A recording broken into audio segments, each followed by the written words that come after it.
A gente pode fazer assim, chamando. 7 exames mais importantes para você que quer ter o shape e não quer... ferrar com a sua saúde. Se fudeu. Tá começando mais um programa novo aqui no...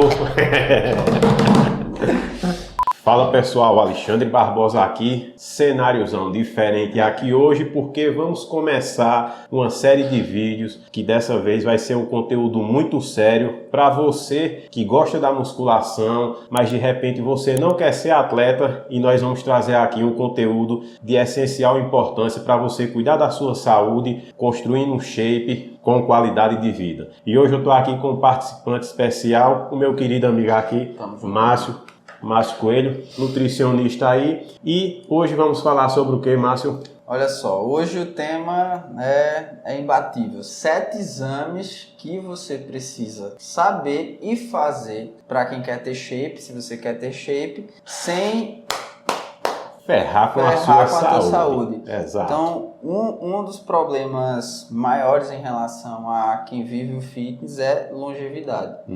Então, muitas pessoas conseguem um shape grandioso, digno, mas o maior problema talvez seja manter esse shape por longos anos. Eu digo longos anos mesmo, né? Longevidade mesmo. Quer ter essa longevidade. O que te traz essa longevidade, sem dúvida nenhuma, é um acompanhamento médico, muito profissional, médico, nutricionista, com um profissional de educação física, na maioria dos casos. Essa tríade aí, ela já supre muito bem. Claro que salve, né, exceções ali, quando você tem lesão, quando você precisa de algum outro tratamento. Outros profissionais vão servir bastante para isso. Mas o basicão, para você que quer ter qualidade de vida e um físico bacana, então fica aí conosco até o final do vídeo e lembra de se inscrever no canal, confere se você já está inscrito. Tem um botão de...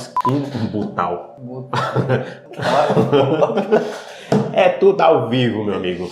Tem um botão de inscrição aqui abaixo, confere se você já está inscrito, ativa o sininho de notificações para você receber os próximos conteúdos. E lembrando que o Instagram de Márcio está aqui abaixo na descrição desse vídeo, então segue lá a fera que tem material de excelente qualidade lá no Instagram dele, beleza? Então bora lá. No vídeo de hoje a gente vai fazer o seguinte: às vezes você se depara de ir em uma consulta nutricional ou até com o médico mesmo, e ele te passa ali uma requisição de vários exames, e às vezes você fica perdido sem saber o porquê daquela solicitação. Então, voltando aqui para o meio estético e o meio da saúde também, a gente vai abordar aí cada tópico desses exames, os exames que são mais recorrentes aí, mais pedidos pelos médicos, os profissionais da saúde em geral. Vamos explicar aqui o porquê da importância de cada um deles. Então, vai ser um basicão aí que vai te ajudar a você ter uma interpretação, digamos que básica, mas que dê para você ter uma noção mesmo do porquê que ele está pedindo aquilo ali, beleza? Então, Márcio vai listar aqui alguns exames e vai falar aí para vocês o porquê, qual a função de cada um deles, o parâmetro ali que a gente gosta de analisar para ver se a pessoa está com alguma deficiência, algum problema de saúde, ou se de repente pode até desenvolver algum problema de saúde se não prestar atenção nesses sinais. Por isso que esse vídeo é tão importante. Não só esse vídeo, mas a série desse vídeo que nós vamos lançar aí vários outros, beleza? Vamos lá. Totalmente. E aí, pessoal, a gente vai listar aqui 7, né, principais exames ali para você que quer ter um shape, mas ainda assim ter uma boa saúde, né, ter longevidade e não prejudicar a tua saúde. É claro que quando você recebe, né, um requerimento, um pedido de exame, tu vai ver vários nomes ali. É importante você identificar o paciente, ele tende a ter uma aderência melhor a qualquer que seja o tratamento, quando ele tem consciência do porquê daquilo, né, do motivo, né, e tudo mais. Então a gente vai passar a contar aqui para vocês os 7 principais para vocês terem esse entendimento, né? Ter essa consciência de por que a gente está solicitando esses exames. O primeiro, número 1, é o OMA-IR ou OMA-IR, que é um índice onde a gente vai avaliar a sensibilidade à insulina. Márcio, o que seria essa sensibilidade à insulina? É a capacidade que teu corpo tem, né, de sensibilizar, de ter aquela insulina boa e atuante, né, com a capacidade dela de se conectar com a glicose e levar para a célula. Quando a gente tem essa capacidade de forma adequada, a gente tem mais anabolismo. Por que eu digo anabolismo? A insulina é o hormônio, é um dos hormônios mais anabólicos. Esse nome, essa palavra, esse termo é tão conhecido no meio maromba. Então, entendam isso. Quando eu tenho uma sensibilidade à insulina boa, eu tenho melhor anabolismo. Se eu tenho melhor anabolismo, eu tenho melhor reconstrução, eu tenho melhor recuperação do meu músculo, eu tenho melhor capacidade de oxidação de ácido graxo, oxidação de gordura, certo? Então, isso, por exemplo, quando a gente faz muito cardio, a gente quer melhorar essa sensibilidade à insulina. Esse é o número 1. E lembrando também que, tipo, às vezes o pessoal fica muito preso à questão só da glicemia em jejum, né? Às vezes a glicemia em jejum tá boa, porque de repente o paciente, ele fez uma dieta, vou fazer um exame daqui a uma semana. O cara passa a semana todinha se alimentando bem, fazendo cardio, faz os exames ali, a glicemia dele dá bacana. Mas a gente gosta de analisar outros marcadores também,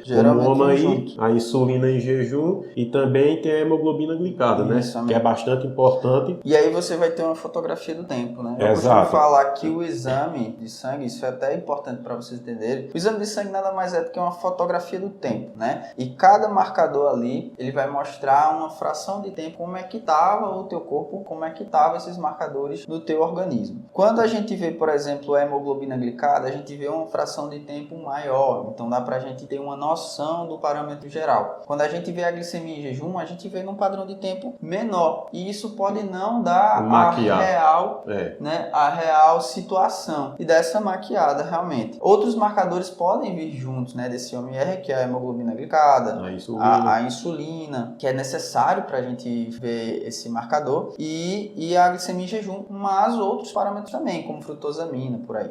Então, esse foi o primeiro exame. Então, já deixa aí marcadinho, tá? Toma aí o marcador aí que vai analisar como é que está se comportando o teu corpo referente à glicemia, né? A glicose ali no sangue. Então, muito importante você observar isso aí, até para entender como é que tá aí, se você tá com possível quadro de pré-diabetes ou diabético. Muito importante isso aí, tá? Então, o segundo exame eu já vou trazer para esse aqui, que é o TSH, né? Que é o nosso maestro metabólico. A gente costuma chamar ele disso porque é o que dita o metabolismo. O TSH vai ali agir como um produtor, um mensageiro para produzir alguns hormônios que vão ditar, por exemplo, a tua taxa metabólica basal. Então, se eu tenho, por exemplo, um TSH desequilibrado, um TSH que está alto demais, pode ter certeza que eu estou tendo um desregulamento aí no meu gasto energético, no meu metabolismo. Isso influencia tanto na tua saciedade, na tua fome, na tua disposição do dia a dia. Sempre lembrando que esses exames eles têm que estar dentro dos padrões de referência. Para a gente interpretar esses padrões de referência, tem a questão dos valores, né? Então tem de tanto a tanto, a tanto a tanto. Dentro dessa interpretação existem outras, mas não vai caber muito aqui no vídeo, senão a gente vai... Fica muito extenso. Mas eu quero que vocês compreendam que todos esses valores têm que estar equilibrados. O TSH é o segundo exame que a gente traz aqui como muito importante. Então, TSH é um hormôniozinho ali que vai ditar os hormônios da tireoide, que vão ser, né, os maestros ali do nosso metabolismo. E puxando esse gancho aí, como você falou, de marcadores e referências, também é importante lembrar que a gente está analisando aqui para um público geral, tá? Porque se você for pegar um atleta e fazer uma interpretação dos exames dele, vai ter que olhar com outro olhar, entendeu? Exatamente. É totalmente diferente. Entender muito como fizeram esses valores de referência. Porque quando a gente fala assim, o que é interpretar um exame além dos parâmetros de referência? É compreender, primeiro, como foi que foi feito esses exames, né? Como foi que foi feito esses valores de referência. Então, a maioria das vezes, os estudos, né, que estipularam que de tal valor a tal valor era saudável, a maioria desses estudos foram feitos com indivíduos saudáveis. Então, quando eu estou de frente de um paciente que ele está expressando queixas, apresentando sintomas, com histórico patológico, eu tenho que compreender que eu tenho que colocar ele numa caixinha diferente e interpretar aquele valor, né, com a visão daquele contexto. Mas a gente quer passar para vocês, né, para não se importarem tanto com isso, se preocupem em confiar realmente no profissional e que esse profissional ele tenha esse olhar realmente. Exato. Um olhar para além das referências. Tá muito Paulo Musi, velho. Próximo conteúdo. latinha aí. E fica massa aqueles eu cortes de queria tela ter preta. volume, né? Eu vou voltar nisso aqui. Próximo parâmetro, vamos analisar aqui a testosterona. Essa É a aí, queridinha aí que o Essa pessoal, né, quer que esteja sempre no tá. Essa aí é interessante porque a gente vai abrir 2 tópicos aqui, hormonizados e não hormonizados. A gente pode entrar aqui, natural.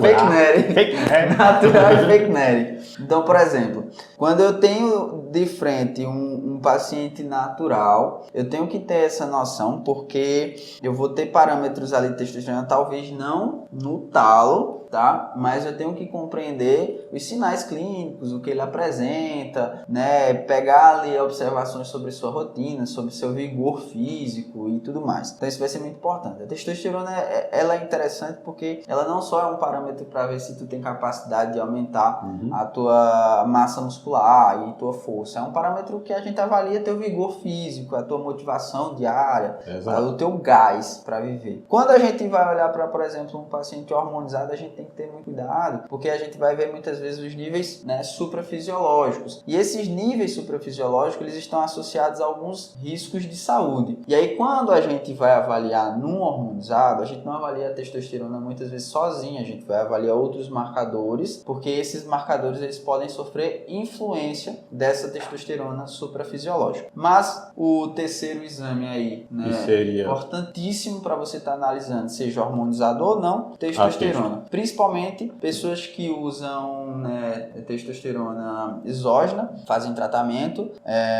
por muito mais de anos, assim, 3 anos, 4 anos. É muito mais importante, tendo em vista que a longo prazo a gente pode ter inibição do eixo, então outros hormônios como LH, FSH e por aí a gente vai ter que analisar também. Muito bom. Próximo aqui da relação, quarto exame aí também importante para você está analisando, estradiol. Isso é importante. O que seria esse? Esse é importante. Esse é um hormônio que ele é predominantemente mais acentuado no sexo feminino. E aí o que acontece quando a gente tem esse danadinho mais aumentado é que o estradiol ele é um hormônio que favorece a lipogênese. Lipogênese, crescimento, né, no tecido adiposo, crescimento do adipócito. E o que é ruim em relação a isso? Quando a gente tem um estradiol muito aumentado, a gente fica mais suscetível a alguns riscos, como por exemplo, ginecomastia, que é um relato, né? É um colateral muito comum, tanto com usuários, né, de esteroides, quanto com pessoas que abusam demais na dieta. Que é interessante que às vezes o cara pensa que só vai desenvolver ginecomastia quem faz uso de esteroide.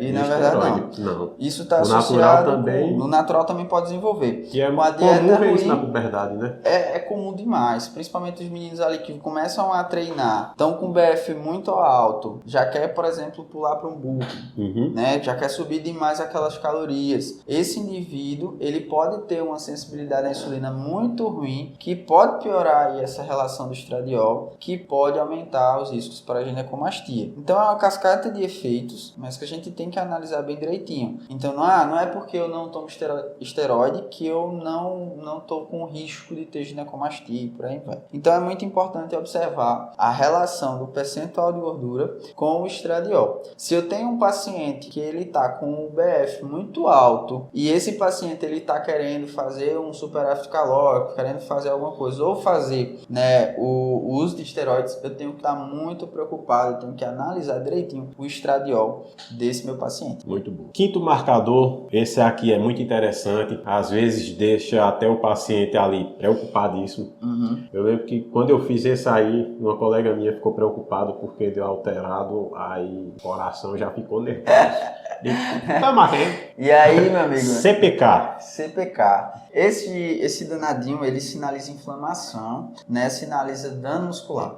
Então, quando a gente tem atletas, quando a gente tem desportistas com um volume de treino aumentado, alto, a gente pode ter aquele valor ali da CPK no exame. Que é uma enzima, né? Aumentar. Eita, aí tu Vai me ser, pegou. é. Mas acho que é creatina fosfonase. É uma enzima né? que ela, inclusive, está presente também ali. Antigamente, os médicos cardiologistas analisavam a CPK como um fator de referência para ver se a pessoa está infartando, entendeu? Por isso que hoje em dia associam tanto a questão de se a CPK está muito alterada, a pessoa cara. provavelmente está com risco de ter um infarto. Só que o que acontece é quando você treina com uma certa intensidade e não tem um descanso suficiente, uma vez eu li até que, tipo, se você descansar 5 dias, a tua CPK ainda pode dar alterada. Então, imagina o cara que ele fez um treino ontem e vai fazer um exame amanhã. Agora, lógico, fez um treino com intensidade. Isso. Aquele tipo de indivíduo que já treina naturalmente com uma certa intensidade. E às vezes ele não dá um descanso suficiente, vai fazer o exame ali que o Nutri solicitou, pede a CPK e dá alterada. E daí o cara já fica nervoso, pensando que há algum problema. Inclusive até um marcador para a pessoa ver se o cara está treinando bem. Exato. Às vezes o cara diz que está treinando, vê ali a CPK, não deu, tá normal. Totalmente. Então, por exemplo, além de você ver a questão do descanso, pô, se o cara tá com a CPK muito alta, o volume de treino, beleza, ele é bom, o cara mais avançado e tudo mais, tá com essa CPK alta, eu posso identificar que ele tá tendo dano muscular, não tá descansando tão bem. Se eu vejo que, por exemplo, a CPK dele tá muito baixa, aí entra uma pulga atrás da orelha, será que esse cara tá com o volume de treino adequado? Será que realmente ele tá treinando o que diz treino? Entendeu? Então, esse marcador é muito importante. E outro, para além das referências, que a gente tem que analisar que a gente está com um paciente autista, com um paciente de volume de treino adequado. E só abrindo aqui uma observação, não é porque também a sua CPK deu alterada ali, esse é o único marcador que o médico vai analisar para ver se você está com infarto. Não, isso aí é o que eles analisavam antigamente. Hoje em dia tem muita tecnologia, cara. Então eu acredito que basicamente eles nem mais olham tanto para essa referência aí como olhavam antes, tá? Tem outras referências. Eles vão pegar o CPK, vão pegar eletrocardiograma, tem vão pegar outros marcadores aí. E vamos embora para o sexto. O sexto, que é o basicão, que você vai encontrar ali logo no topo dos exames quando solicitam para você, que é o hemograma. Às vezes parece ser uma coisa simples, né? Mas que fala muito sobre a sua saúde e que tem ali algumas referências que valem muito a pena você ficar observando, principalmente se estiver fazendo uso de hormônio. Apesar da gente ter colocado ele em sexto aqui, ele é tão importante, não é à toa que ele vem ali no começo dos exames. Porque quando a gente se depara com uma alteração ali no hemograma em relação ao volume da célula, a viscosidade do sangue, né, e tudo mais, a interpretação dos outros exames vai ser um pouquinho diferente. Pelo menos você vai ter um asterisco na interpretação dos exames, principalmente para os próximos que a gente vai falar. Sim. Mas o sangue, cara, ele é importantíssimo, né? E é tão baratinho, né? E é o mais barato, mais simples Talvez que tem. se você fosse manter um de rotina, tá com pouco dinheiro, por exemplo, você mantém o hemograma. Faz o hemograma, porque se você vê uma alteração ali, pode ser que seja realmente mais atrasado, que você vai identificar uma alteração. Mas no hemograma a gente vai poder identificar deficiências nutricionais, a gente vai poder identificar riscos cardiovasculares, a gente vai poder identificar uma série de fatores. Então o hemograma, cara, assim, apesar da gente ter colocado ele em sexto, mas por a gente dar um destaque aos outros, e cada um tem seu peso aqui, todos são importantes igual, a gente não está colocando uma ordem do mais importante para o menos importante não. É o basicão que você precisa analisar para ver como é que está a tua saúde no geral. Até porque esses exames aqui, eles se conversam entre si, tá? Não é porque um hemograma deu ali alteração no hematócrito, em outras coisas que você vai se preocupar. Não, a gente vai analisar ali como é que está o colesterol, vai observar como é que está a glicemia e por aí vai. E aí o sétimo exame. E que sim, aqui no hemograma, um dos principais, né, a questão do hematócrito. Sim, do hematócrito. Que é importante observar isso aí, que basicamente é para você entender como é que está a viscosidade do teu sangue, tá? Principalmente para quem faz uso aí de hormônios, é muito importante que a gente observe isso aí, porque se tiver muito além do valor ali de referência, já tem que frear um pouquinho, parar aí de repente de fazer uso do que está fazendo uso e cuidar, porque daí pode vir vários fatores aí que vai complicar a tua saúde, como trombose, né? Exato. Várias coisas, risco de AVC, tudo isso aí. Exatamente. E essa viscosidade ela é importante por conta disso, e principalmente a gente tem que ficar ligado em pacientes, né, em pessoas que apresentam histórico familiar de cardiomiopatias, né, pressão alterada, paciente pais, né, com hipertensão, ou você mesmo, que já tem uma pressão um pouco mais alterada. Então, esse sangue ele não pode ficar muito grosso, ele não pode engrossar muito, entende? Então, essa é uma referência que ela é em percentual, é bem fácil de analisar, né? E é muito importante por isso, então saibam disso. Como a gente falou que esse era tão importante por conta de outra conversa que ele tinha em relação a outros marcadores, o nosso sétimo parâmetro marcador exame, sétimo exame, que é tão importante para a gente analisar e entender, né, se conscientizar sobre ele, é o colesterol total e frações. Quais são essas frações? HDL, LDL, VLDL e CHCM, né? Esses danadinhos aí, eles vão analisar um pouquinho CHCM, ó, VLDL. Eu fiquei pensando. Essas proteínas ou lipoproteínas, né, são substâncias ali de transporte de ácido graxo, e essas danadinhas, cada uma tem sua importância. Porém, cada uma tem que estar em níveis adequados. Elas conversam muito com o hemograma, assim como conversam muito com a sensibilidade de insulina, assim como ela mostra, por exemplo, se a gente está com risco ou não para as doenças cardiovasculares, né, e tudo mais. Um ponto importante, pessoas que usam esteroides, né, os hormonizados, esse dado aqui, colesterol total e frações, ele é muito sensível. Então, é um dos principais onde você vai ter que estar analisando, um dos principais que podem haver alterações. Lembrando, cabe a interpretação individual, analisando o contexto de cada um. Mas é interessante a gente ver esses danadinhos e a conversa dele com o hemograma. Com outros parâmetros. E de forma bem básica, para o pessoal entender e até tentar memorizar, vai ter o colesterol total, as frações aqui principais que a gente analisa, VLDL, HDL e o LDL.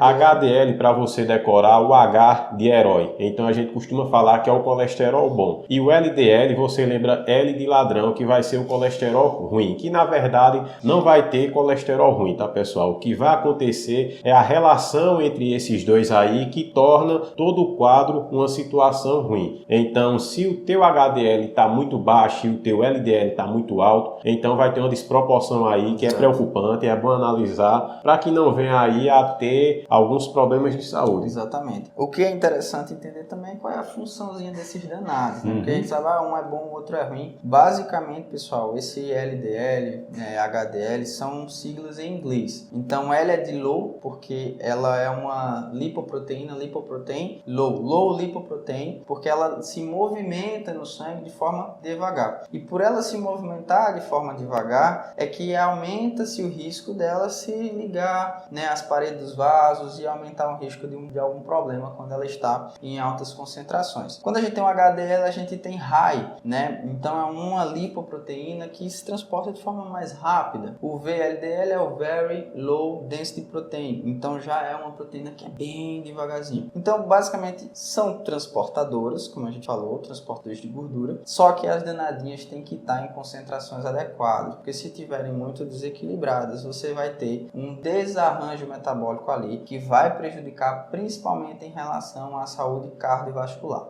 É uma máquina, né, velho? Se vacilar... meu amigo, isso é bocada. É uma máquina para você performar, né? Analisar essa questão de treino, mas é tão complexa que, por exemplo, a gente estuda até hoje, a gente quebra a cabeça até hoje. É uma máquina que, por mais que tenham coisas parecidas, cada uma é uma.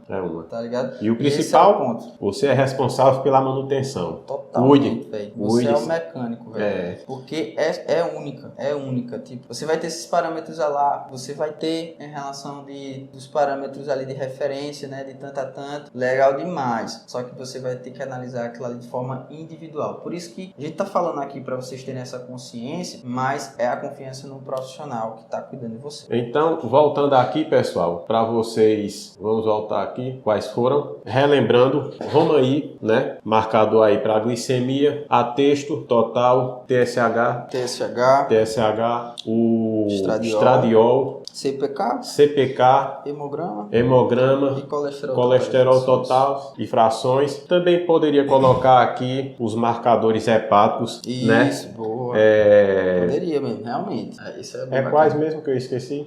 TGO, TGP. TGO, CGP, Gama GT né? Quando eu solicito o exame para o paciente, eu gosto de destacar, até eu queria abrir aqui para te mostrar. Eu gosto de destacar qual exame eu estou pedindo e por quê. Então, por exemplo, no próprio requerimento, o paciente ele vai ter uma noção do que se tratam aqueles nomezinhos. Então, por exemplo, de colocar para o paciente, para ele entender o que é que eu estou analisando com aqueles marcadores, né? Então, por exemplo, função tireoidiana. E para ele entender que aqui eu quero ver como é que está a tireoide dele. Metabolismo da glicose. Então, ele vai entender que eu estou querendo com esses valores, com esses marcadores, ver o metabolismo da glicose. Perfil lipídico. Então, ele vai entender e por aí vai. E aí eu coloco outros e aí vou. Hepático, pulmonar. Os que eu precisar analisar, eu vou destacar no próprio requerimento, né? Por que eu estou pedindo aqueles nomes tão estranhos, né? O que é que eu estou querendo analisar? Porque é importante sim para o paciente entender. Porque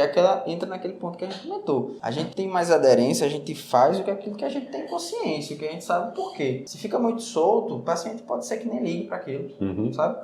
Esse bicho está querendo ganhar dinheiro. Esse bicho está passando uma lista gigante. Eu sou contra quem passa pedido de exames gigantescos, desnecessários. Isso é até um crime. Mas, às vezes é super necessário. A gente não pode ser negligente, né? Listas gigantonas não. Lista normal, tá? Sempre o que for de queixa do paciente, que ele estiver apresentando, que você for investigar, você destacar para ele o porquê de você estar analisando aquilo. Olha, esses exames aqui que eu estou solicitando, para ver como é que tá a tua tireoide, porque tua tireoide funciona assim, funciona assado, e tu tá me queixando disso, entendeu? Então, gente, é muito importante vocês terem essa consciência aí dos exames. Então, pessoal, primeiro vídeo aí dessa temporadazinha nossa é esse aí, os principais exames que você deve observar aí para você ter um shape bacana, mas também ter uma melhor qualidade de vida, tá com a sua saúde em dias. Lembra de se inscrever no canal se ainda não for inscrito, lembra de seguir a gente, nosso Instagram tá aqui abaixo na descrição. E meu brother, brigadão aí, uma aula literalmente. Tamo junto aí. Tamo juntos. Valeu!